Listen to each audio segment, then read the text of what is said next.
October മാസം മുതൽ സാമൂഹ്യ സുരക്ഷാ പെൻഷനുകൾ വാങ്ങുന്നവർക്ക് വളരെ പ്രധാനപ്പെട്ട അറിയിപ്പുകളാണ് ഈ മണിക്കൂറുകളിൽ എത്തിയിരിക്കുന്നത്. സെപ്റ്റംബർ മാസത്തിലെ പെൻഷൻ തുക വിതരണം അവസാനിച്ച സാഹചര്യത്തിൽ ഗുണഭോക്താക്കൾക്ക് ഒക്ടോബർ മാസത്തിലെ പെൻഷൻ തുക വിതരണം സംബന്ധിച്ചുള്ള നടപടികൾ ആരംഭിച്ചു എന്നുള്ള സന്തോഷ വാർത്തയാണ് ഇപ്പോൾ പുറത്തു വന്നിരിക്കുന്നത്. നവംബർ, ഡിസംബർ മാസങ്ങളിൽ വരാൻ പോകുന്ന തദ്ദേശ തിരഞ്ഞെടുപ്പുകൾ കൂടി കണക്കിലെടുത്ത് ഒക്ടോബർ മാസത്തിൽ ഗുണഭോക്താക്കൾക്ക് തനത് പെൻഷൻ തുകയുടെ വിതരണം പൂർത്തിയാക്കിയ ശേഷം ഒരു ഗഡു പെൻഷൻ കുടിശ്ശിക കൂടി അക്കൗണ്ടുകളിലേക്കും കൈകളിലേക്കും എത്തുകയാണ്. ഇന്ദിരാഗാന്ധി ദേശീയ വാർദ്ധക്യകാല പെൻഷനുകൾ, വിധവാ പെൻഷനുകൾ, ഭിന്നശേഷി പെൻഷനുകൾ, കർഷക തൊഴിലാളി പെൻഷനുകൾ, അവിവാഹിത പെൻഷനുകൾ, സർക്കാർ സഹായത്തോടുകൂടി പെൻഷൻ തുക വിതരണം ചെയ്യുന്ന വിവിധ ക്ഷേമനിധി ബോർഡുകളിൽ ഉൾപ്പെട്ട് പെൻഷൻ തുക സ്വീകരിക്കുന്ന ഗുണഭോക്താക്കൾ എന്നിവരിൽ സർക്കാർ പ്രഖ്യാപിച്ചിട്ടുള്ള കാലയളവിനുള്ളിൽ തന്നെ വാർഷിക മസ്റ്ററിംഗ്, ഇതോടൊപ്പം തന്നെ വരുമാന സർട്ടിഫിക്കറ്റുകൾ, വിവിധ പെൻഷൻ സ്കീമുകൾ അടിസ്ഥാനമാക്കിയുള്ള നിർബന്ധിത സർട്ടിഫിക്കറ്റുകൾ, ലൈഫ് സർട്ടിഫിക്കറ്റുകൾ എന്നിവ സമർപ്പിച്ച എല്ലാ ഗുണഭോക്താക്കൾക്കും എത്തിച്ചേരും. പെൻഷൻ തുക വർധനവ് സംബന്ധിച്ചുള്ള സുപ്രധാന തീരുമാനം വന്നതോടുകൂടി നിരവധി ആളുകളാണ് പുതിയതായി പെൻഷന് അപേക്ഷ വെച്ചിട്ടുള്ളത്.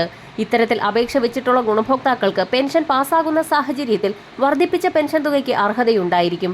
എന്നാൽ ഇങ്ങനെയുള്ള ഗുണഭോക്താക്കൾക്കും മരണപ്പെട്ട പെൻഷൻ ഗുണഭോക്താക്കളുടെ ആശ്രിതർക്കും പെൻഷൻ കുടിശ്ശികയ്ക്ക് അർഹതയുണ്ടായിരിക്കുകയില്ല എന്ന് ധനവകുപ്പ് വ്യക്തമാക്കി. ക്ഷേമ പെൻഷൻ തുക വർദ്ധിപ്പിക്കാനുള്ള സർക്കാർ നീക്കം പുരോഗമിക്കുകയാണ്. ക്ഷേമ പെൻഷൻ തുകയിൽ 400 രൂപയുടെ വർധനവാണ് നിലവിൽ വരുത്താൻ പോകുന്നത്. പെൻഷൻ തുക വർദ്ധിപ്പിക്കുമ്പോൾ 2000 രൂപയോളമാണ് ഇനി മുതൽ ഗുണഭോക്താക്കൾക്ക് എത്തിച്ചേരുക. ഇക്കാര്യം ഈ മാസം തന്നെ പ്രഖ്യാപിക്കുമെന്നുള്ള സുപ്രധാന അറിയിപ്പ് എത്തിയിരിക്കുകയാണ്. പങ്കാളിത്ത പെൻഷൻ പിൻവലിച്ചേക്കും. ഇതോടൊപ്പം പങ്കാളിത്ത പെൻഷൻ പിൻവലിച്ച് അഷേർഡ് പെൻഷൻ സ്കീം പ്രഖ്യാപിക്കാനും ആലോചനയുണ്ട്. സ്കീമിന്റെ വിശദാംശങ്ങൾ തയ്യാറാക്കി തന്നെ അവതരിപ്പിക്കുമെന്ന് ധനവകുപ്പ് വ്യക്തമാക്കി. നിയമസഭാ തെരഞ്ഞെടുപ്പിന് മുൻപ് പെൻഷൻ വീണ്ടും ഉയർത്തിയേക്കുമെന്നുള്ള സൂചനകളാണ് ഇപ്പോൾ പുറത്തു വന്നിട്ടുള്ളത്. സർക്കാർ ജീവനക്കാർക്ക് ക്ഷാമബത്ത അനുവദിക്കുന്നതും ശമ്പള പരിഷ്കരണം പ്രഖ്യാപിക്കുന്നതും നിലവിൽ പരിഗണനയിലുണ്ട്. സാമൂഹ്യ സുരക്ഷാ പെൻഷൻ ഗുണഭോക്താക്കൾക്കാണ് നിലവിൽ ഏറ്റവും കൂടുതൽ വർധനവ് പ്രതീക്ഷിക്കുന്നത്. പെൻഷൻ തുകയിൽ വർധനവ് വരുത്തുമ്പോൾ വലിയൊരു സാമ്പത്തിക പ്രതിസന്ധി തന്നെ സംസ്ഥാനം നേരിടേണ്ടി വരും. അതുകൊണ്ട് തന്നെ ഏറ്റവും അർഹതപ്പെട്ട ഗുണഭോക്താക്കളിലേക്ക് മാത്രം പെൻഷൻ തുക വിതരണം ചെയ്യുന്നതിലേക്കായി ഭൗതിക സാഹചര്യ പരിശോധനകൾ ഉടൻ തന്നെ ആരംഭിക്കും. തദ്ദേശീയ തലത്തിൽ വാർഡ് അടിസ്ഥാനമാക്കിയുള്ള പരിശോധനയുടെ ഭാഗമായി നിരവധി ആളുകൾ പെൻഷൻ പട്ടികയിൽ നിന്ന് പുറത്താക്കപ്പെടുമ്പോൾ ഏറ്റവും അർഹതപ്പെട്ട ആളുകളിലേക്ക് മാത്രമായി പെൻഷൻ വിതരണം ചുരുങ്ങുന്നത് സംസ്ഥാന ധനവകുപ്പിന് ആശ്വാസമായി തീരും. ഒക്ടോബർ, നവംബർ മാസങ്ങളിലെ ഗുണഭോക്താക്കൾക്ക് തനത് മാസത്തിലെ പെൻഷൻ തുകയ്ക്കൊപ്പം 1600 രൂപയുള്ള കുടിശ്ശിക കൂടി എത്തിച്ചേരും. ഇതോടുകൂടി ഗുണഭോക്താക്കൾക്ക് 3200 രൂപയും ഇതോടൊപ്പം തന്നെ വരുന്ന മാസം മുതൽ പെൻഷൻ തുകയിൽ വലിയൊരു വർധനവുണ്ടാകുമ്പോൾ ഗുണഭോക്താക്കളിലേക്ക് പരമാവധി 2000 രൂപ വീതമാണ് എത്തിച്ചേരുക. പെൻഷനും മറ്റ് ആനുകൂല്യങ്ങളും അക്കൗണ്ടുകളിലേക്ക് എത്തിച്ചേരുന്ന ഗുണഭോക്താക്കൾക്ക് പലപ്പോഴും തുക കുറയുന്നതായുള്ള പരാതികൾ ഉയരുകയാണ്. ഈ സാഹചര്യത്തിൽ ബാങ്കിന്റെ ഭാഗത്തു നിന്നും സുപ്രധാന അറിയിപ്പ് കൂടി വന്നിരിക്കുകയാണ്.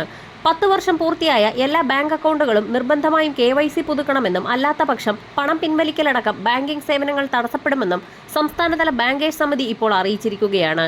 പെൻഷൻ, ശമ്പളം, മറ്റ് ആനുകൂല്യങ്ങൾ എന്നിവ എത്തുന്ന ഗുണഭോക്താക്കൾ പ്രത്യേകം ശ്രദ്ധിക്കേണ്ടതാണ്.